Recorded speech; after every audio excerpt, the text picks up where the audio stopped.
Hi hello అందరికి నమస్తే. Screen పైన కనిపిస్తున్నటువంటి ఈ ఫోటోను ఒకసారి అబ్జర్వ్ చేయండి, ఒకసారి చూడండి. ఫోటోను చూస్తే కన్నీళ్ళు వస్తాయి. ఇక్కడ ఒక మహిళను చెట్టు కట్టేస్తారు. సరే, ఒక మహిళను చెట్టు కట్టేసేంత తప్ప ఆమె ఏం చేసిందయ్యా? లేకపోతే ఏమైనా దేశద్రోహం చేసిందా? లేకపోతే ఎవరినైనా చంపేసిందా? లేకుంటే ఇంకేమైనా చేసిందా? లేకపోతే ఏమైనా చేతబడి చేసిందా అంటే అదేమీ కాదు. ఆమె చేసిన తప్పేమీ లేదు. అయినా కూడా ఆ రకంగా చెట్టు కట్టేశారు. కన్న తల్లిని ఆ రకంగా చెట్టు కట్టేసి అభం శుభం తెలియని ఒక పిల్లోడు, ఇక్కడ స్కూలుకు వెళ్తున్నటువంటి పిల్లోడు, ఇదిగో చూడండి ఎంత దీనాతి దీనంగా చూస్తూ కూర్చున్నాడు. ఆ పిల్లోడు ముందు కన్న తల్లిని ఈ రకంగా చేయడం ఏమంటారు చెప్పండి దీన్ని? ఇది ఆంధ్రప్రదేశ్లో జరిగింది. ఆంధ్రప్రదేశ్ ముఖ్యమంత్రి నారా చంద్రబాబు నాయుడు గారి నియోజకవర్గం అయినటువంటి కుప్పం నియోజకవర్గంలో నారాయణపురం గ్రామంలో జరిగింది. ఈ మహిళ పేరు శిరీష. ఈమె ఏం తప్పు చేయలేదు.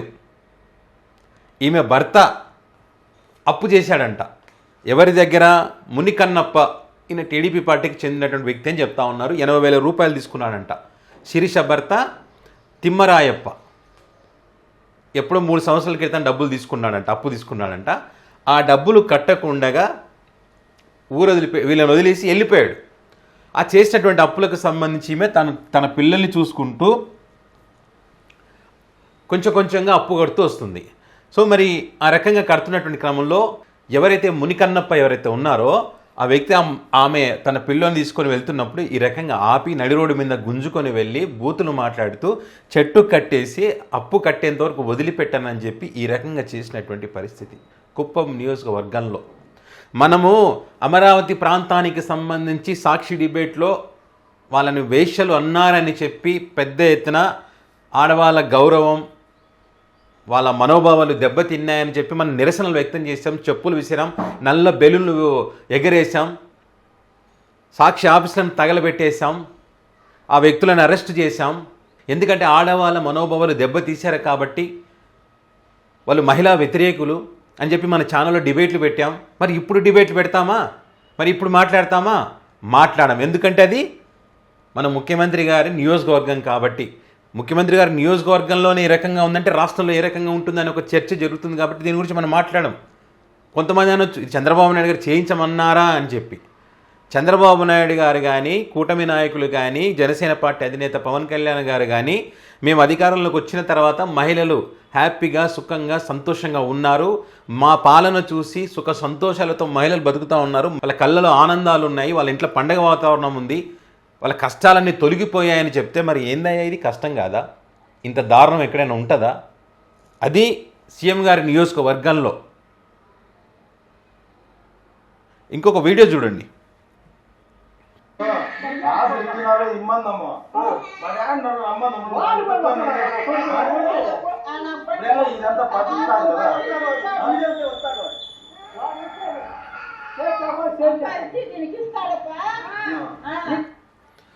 వాడు ఏడున్నాడు రమ్మని చెప్పి అడుగుతా ఉన్నారా? పక్కన పిల్లోడు ఏడుస్తూనే ఉన్నాడు పాపం. కనీసం ఆ పిల్లోడు ఏడుస్తుంటేనైనా మనసు కరగదా? కరగదు.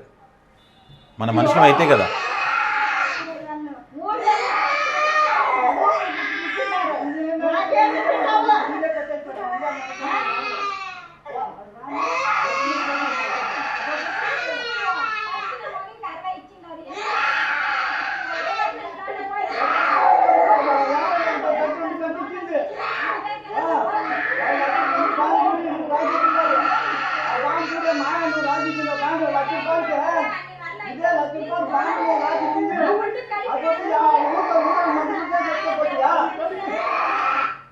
నువ్వు బాండ్ రాసిచ్చావు కదా అని అడుగుతా ఉన్నారు. వడ్డీతో కలిపి రాయించుకున్నారంట.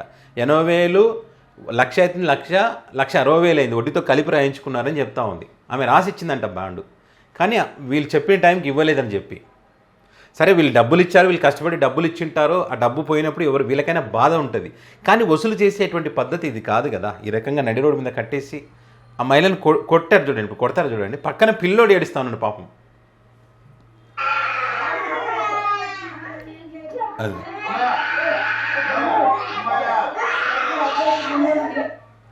ఒక మహిళ వచ్చి కొడతా ఉంది చూడండి అక్కడ.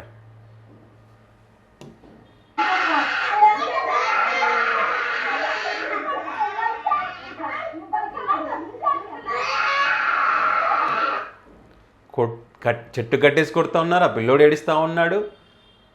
దాంతోపాటు బూతులు లా పక్కన సున్నా పెట్టి ఆ బూతులు మాట్లాడుతూ ఉన్నాము. పక్కన ఉన్న వాళ్ళు ఏం అంటలేరు. ఎందుకు ఇది తప్పు కదా, చెట్టు కట్టేయడం తప్పు కదా అని కూడా ఏం మాట్లాడతలేరు.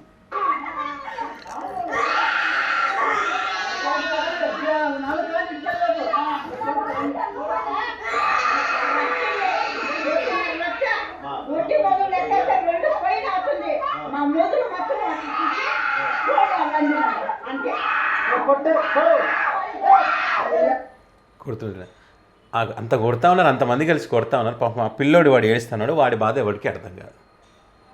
సో ఇది చంద్రబాబు నాయుడు గారు ఫోన్ చేశారంట జిల్లా ఎస్పీకి. ఇప్పటికే అరెస్ట్ చేసాం సార్ మేమని చెప్పారంట. మరి అరెస్ట్ చేశారో లేదో తెలియదు. మరి ఆ కుటుంబాన్ని, ఇప్పుడు పేద కుటుంబం కదా, మరి భర్త వదిలేసిపోయాడు కదా, మరి అట్లాంటి కుటుంబాలని మనం మీ P4 కింద మనం అనుసంధానం చేస్తాం, పేదోడిని లక్షాధికారుని చేస్తాం, ముఖ్యంగా మహిళల్ని ఆదుకుంటామని చెప్తారు. మరి ఇదేంటి? పేదరికం అంతా పోయిందని చెప్తా ఉన్నామే. అసలు పేదోళ్ళే లేరు కాబట్టి ఆడబిడ్డ అనేది కింద డబ్బులు వేయాల్సిన అవసరమే లేదని మనం చెప్తా ఉన్నామే. ఎక్కడైనా ఒక చోట ఉంటే దానికి P4కి అనుసంధానం చేస్తామని చెప్తా ఉన్నామే. మరి ఇదేంది? మహిళల కష్టాలు పడట్లేదా? రాష్ట్రంలో కనిపించట్లేదా? ఏ మీడియా కనపడదా? రాష్ట్ర హోంమంత్రి గారికి కనపడదా? మరి ఒక వర్గం మీడియా, నీతి నిజాయితీ కలిగినటువంటి మీడియా మాదని గొంతు చించుకొని మాట్లాడతారే, వాళ్ళకందరికి కనపడదా? ఇది చంద్రబాబు నాయుడు గారి నియోజకవర్గంలో జరిగింది కదా, ఇది తప్పు కదా అని చెప్పి ఎందుకు ఖండించారు? మహిళల ఆత్మగౌరవం దెబ్బతినదా? ఇప్పుడు ఆ మహిళ శిరీష అనే మహిళ ఆత్మగౌరవం దెబ్బతినదా? చెట్టు కట్టేసి కొడుకు ముందలా ఏడుస్తున్నా కూడా కొడతా ఉంటే, ఊరంతా చూస్తూ ఉంటే, బూతులు మాట్లాడుతూ ఉంటే మరి గౌరవం దెబ్బతినేదా? దాని గురించి ఎవడు మాట్లాడాడు? ఎక్కడ చెప్పారు? అసలు ఏ ఛానల్లో రాదు, ఏ పత్రికలో రాదు, ఎవడు మాట్లాడాడు? కాళ్ళు ఎగరేసుకొని మాట్లాడుతుంటారు కొంతమంది. అద్భుతం జరిగిపోతుంది, ఆడవాళ్ళకి అబంధహస్తం నుంచి విముక్తి కలిగింది, సేఫ్ అండ్ రాష్ట్రం ఉందని చెప్పేవాళ్ళు చాలామంది ఉంటారు. వాళ్ళు ఎవడు మాట్లాడాడు? పవన్ కళ్యాణ్ గారు అసలే మాట్లాడరు. నాకేం సంబంధం లేదంటూ మౌన దీక్ష చేస్తూ ఉన్నాడు. మీకు మాకు సంబంధం లేదు, ఎన్నికల వరకు నేను మాట్లాడతాను, మళ్ళీ జగన్మోహన్ రెడ్డి వచ్చినప్పుడు మరి ఇవన్నీ లిస్ట్ రాసుకొని అప్పుడు ప్రశ్నిస్తానని చెప్పి ఆ రకంగానే ఉంది పవన్ కళ్యాణ్ గారి ప్రవర్తన. ఆ రకంగానే ఉన్నారు. మరి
సో అది రాష్ట్ర ముఖ్యమంత్రి చంద్రబాబు గారి నియోజకవర్గంలో జరిగినటువంటి ఘటన.